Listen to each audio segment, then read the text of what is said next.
that they were going to go straight north to Baltimore, our third largest city, bypass Washington City altogether. He kept insisting that until August 22nd, when all of a sudden they took a hard left turn at Bladensburg, 6 miles northeast of Washington City. Monroe, my Secretary of State, and General Armstrong and I mounted up and rode up to Bladensburg.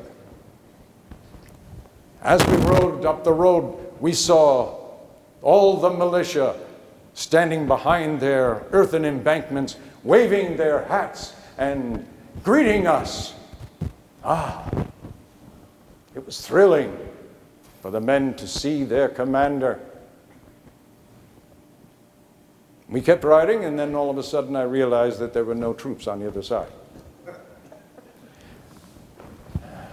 I held my hand up to stop and turned around and realized that the men were not waving their hats to welcome us and cheer us on.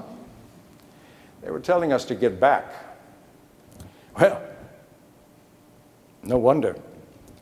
But when I looked straight ahead, less than 100 yards away, the three of us were staring down the barrels of 3 6-pound cannons, half a dozen rocket launchers, and 2,500 British troops, battle-hardened from the Napoleonic Wars and victory.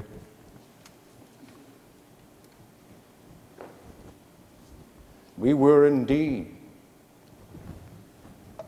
and I was, the first president to lead our troops into battle. Technically, that's true. But sometimes the unfortunate reality is not as rewarding. I've often wondered what the British would have thought and done if they knew that the 3 idiots on horseback less than 100 yards in front of them was the Secretary of War, the Secretary of State, and the President of the United States. Anyway, we turned our horses around and skedaddled back behind the lines. Our militia, even though we had twice as many men out there as they did, they were all farmers. Most of them had never fired a musket at a man before. So when the cannons roared, the rockets flew, and the British advanced, our men raised their muskets, aimed it at the general direction of the British, fired, and then raced each other in the other direction. We escaped and went to Virginia for safety. Dolley at the White House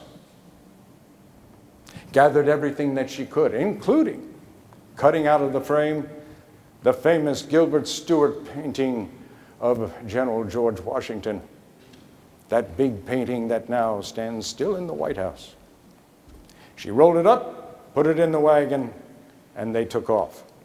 About a half hour before the British came through the front door. We were planning on having dinner for about 40 people that evening, but we were not planning on them being British officers. They enjoyed the sumptuous repast with the excellent wine, and then promptly burned the White House such that there was only the outer shell remaining.